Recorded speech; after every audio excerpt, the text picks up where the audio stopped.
So here's the thing. The NBA is so weird and so simple at the same time. Right now, as I'm recording this video, Game 2 of the NBA Finals is tonight between the Golden State Warriors and the Boston Celtics. And looking back at over really the course of this whole year in the 2021 and 22 NBA season, we've seen so many things go the way that we didn't expect it. I mean, for me, throughout the playoffs, pretty much all of my predictions have been absolute garbage, and I'm not exactly ashamed of that because for me as a fan, I've learned so much from this NBA season, and I'm sure a lot of other people around the NBA community have.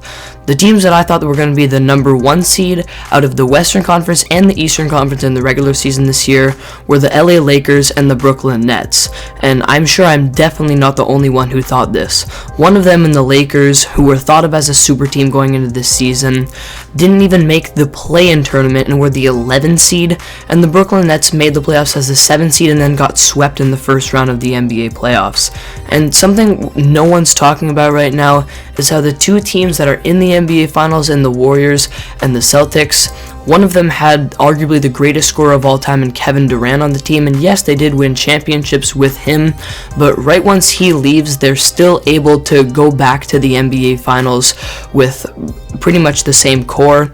And then we have the Boston Celtics, who had Kyrie Irving, arguably a top 10 player in the NBA over the last few years. He leaves, and they are now in the NBA Finals as well. So what I want to talk about in today's video is really a lot of things about the NBA in general, but specifically what I think the new definition and what the new look of a super team really is. Like I said in the title, I'm realizing right now that a super team is not actually a super good team, and that's what I'm going to be discussing in today's video, is what does a championship team in the NBA actually look like and what the new definition of a super team needs to be. So let's get into it.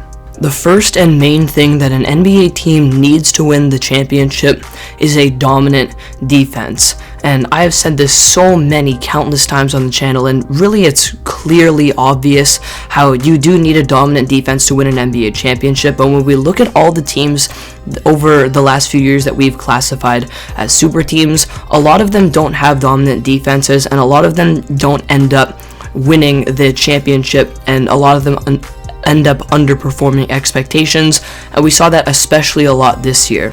A dominant defense is way more important than your superstar top 10 duo, and while that doesn't seem like that makes sense, it really does. When it comes to individual player rankings, I still believe that offense does outweigh defense, but honestly when it comes to team, at this point defense might outweigh offense or be pretty damn close. I mean, that's half the game right there on the defensive side of the floor that people need to talk about a lot more when it comes to ranking teams and ranking players as well, honestly. And when we talk about the definition of a super team, this needs to come into play more as well. I think that one thing that you need to check off your box to be considered a super team is to have a top 5 defensive rating. And the teams that we have considered super teams over the last few years just haven't been this. They haven't been good enough defensively to be good overall teams and succeed in the playoffs. We look at this season, the two teams going into the year that we classified as super teams in the Los Angeles Lakers and the Brooklyn Nets, they ranked 20th and 21st this year in the regular season in defensive rating. Both teams just couldn't get that chemistry going. They didn't have good enough individual defenders. Like, for example, the Brooklyn Nets, they just didn't have good enough individual defenders, in my opinion. There were times this season where as a team they had good defensive strategies, but their defenders just weren't good enough. And then the Lakers, you have a guy like Anthony Davis, who's arguably the best defender in the league, and this team we saw in 2020 how they were a great defensive team, but this year the role players just couldn't get into the system and they couldn't succeed as a defensive team. So honestly, if you had the Lakers at the top of the West like I did, I'm letting that off the hook because they could have been a good defensive team this year and they just ended up not being. But for a prediction like the Brooklyn Nets being first in the East, while that seems logical and reasonable, looking back at that, I'm punching myself for making that prediction, and I'm disappointed at everyone that's made that prediction because it was inevitable how mid their defense was going to be this year.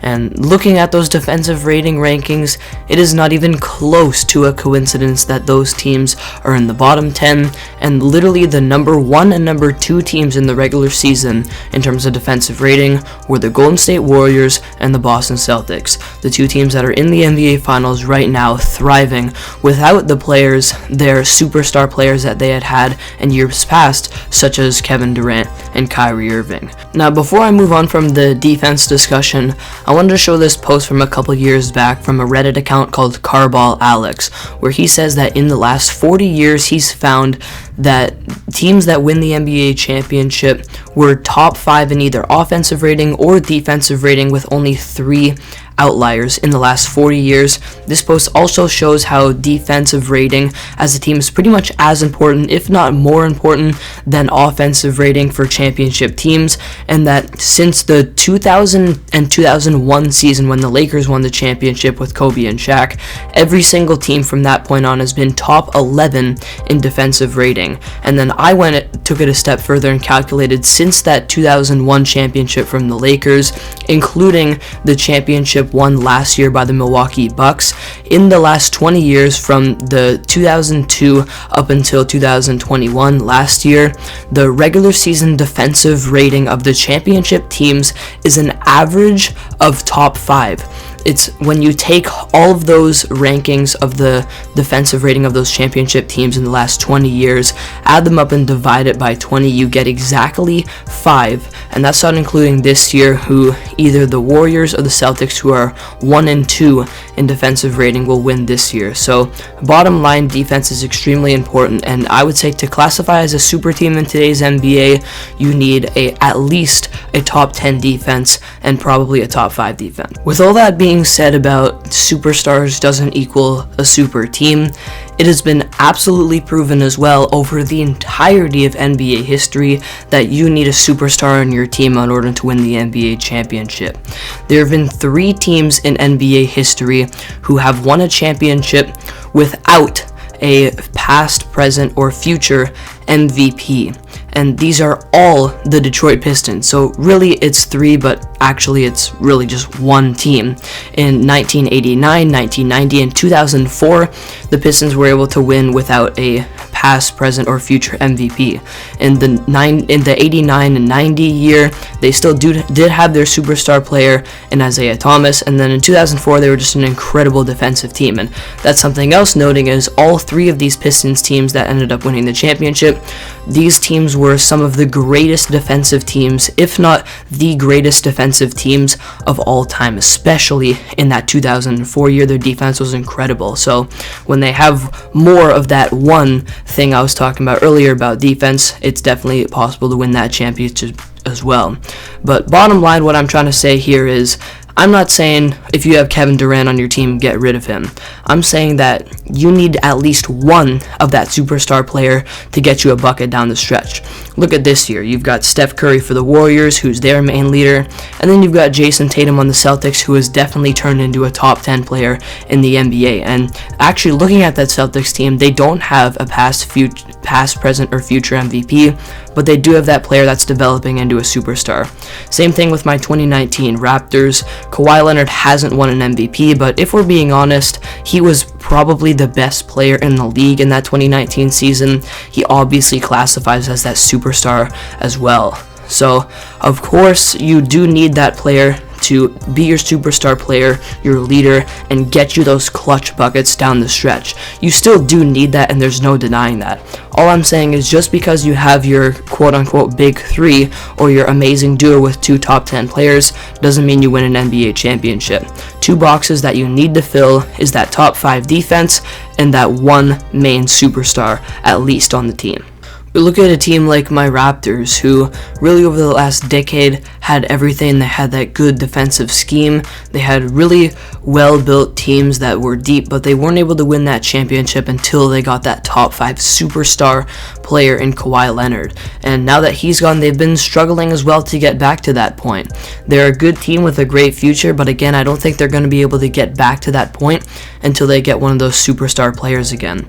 We look at the Phoenix Suns, who in the last 2 years, I predicted them to be the NBA champions, although neither Chris Paul or Devin Booker, in my opinion, are in that top 10 player range in the NBA right now, and especially this year, that's what cost them, is they didn't have that superstar, elite caliber player to go get them those clutch buckets in isolation sometimes down the stretch in games. And again, I think that's what costs them this year. There are a lot of other examples of teams too that check a lot of the boxes that I'm going through today, but just don't have that one superstar player.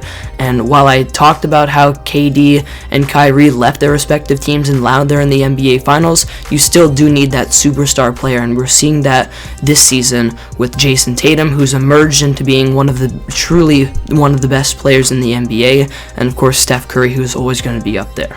There are two more things and boxes that need to be checked off, in my opinion, to meet the super team criteria that I'm just going to briefly touch on here. And one is more focused on today's modern NBA, and that's three-point shooting. And sometimes not even necessarily a dominant three-point shooting team. It's not like defense where you need a top 10 defense to make the finals. It's not like that with three-point shooting. You don't need your team to be in the top 5 or the top 10 in three-point percentage. You need a team that can have respectable shooters that are able to space the floor a little bit for some of the main dominant players on their team, their superstar players. And that's something that you especially need in today's NBA, with defenses having analytics, being able to crowd the paint a little bit more and shrink the floor. If you don't have three-point shooters, you really do need at least a little bit of that three-point shooting and spacing.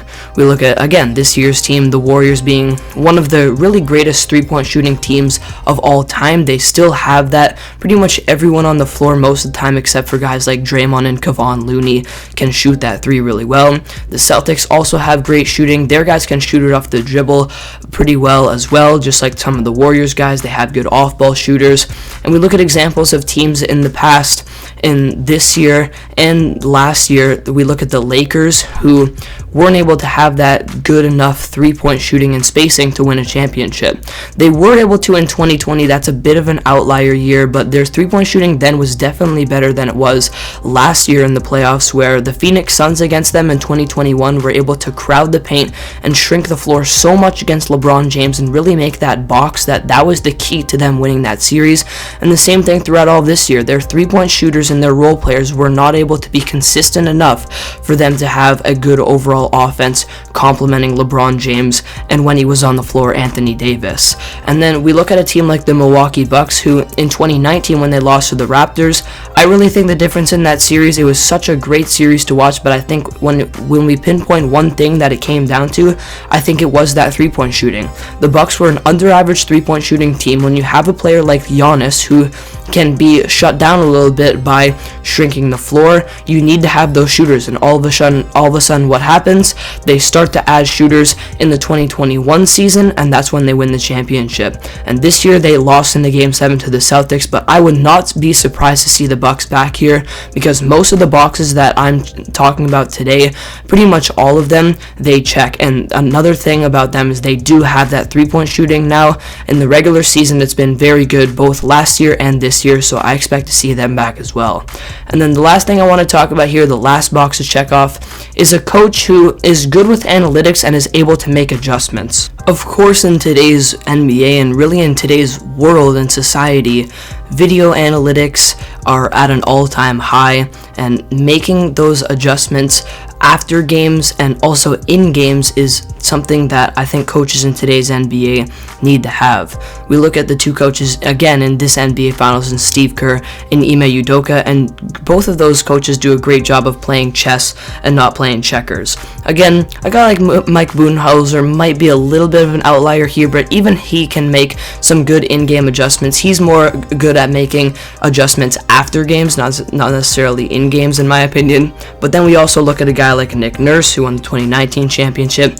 He's really incredible at that. A coach in the past like Brad Stevens with those Boston Celtics, they weren't able to make an NBA championship, but they were really good at that as well. And I just think that's definitely, from what I've seen and what the analytics say, another box that needs to be checked off is that coach who can make very good in-game adjustments and is just a very smart coach with a very high basketball IQ and is really one of the top 5 or top 10 best coaches stretches in the NBA, I think you also need that to be considered a super team. And even though it's the players that a lot of people want to consider that super team, the coach has to come into play as well.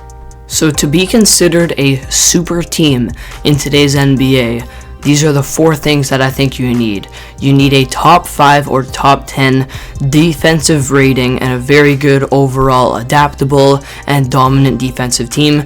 You need that one superstar player who's either a top 5 or top 10 player in the NBA right now that can really go and dominate down the stretch in key playoff games.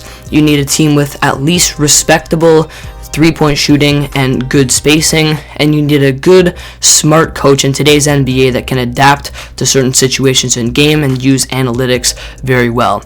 Those are the 4 things that I think you need to actually be considered a super team. So the next time a trade happens in the offseason this year to form a duo of 2 star caliber players, don't be so quick to call that team a super team, because they might not actually be a super good team unless they check these 4 boxes and anything else that I'm missing that you actually need to make the NBA Finals in today's NBA. So there you have it. That's all I've got for you guys in today's video. Definitely an interesting video today, and I want to hear you guys' thoughts on this. What do you think makes an actual super team in today's NBA? Comment down below your thoughts and your perspective on this topic. I hope you guys enjoyed today's video, and I hope you enjoy the rest of the NBA Finals, and I'll see you all next video.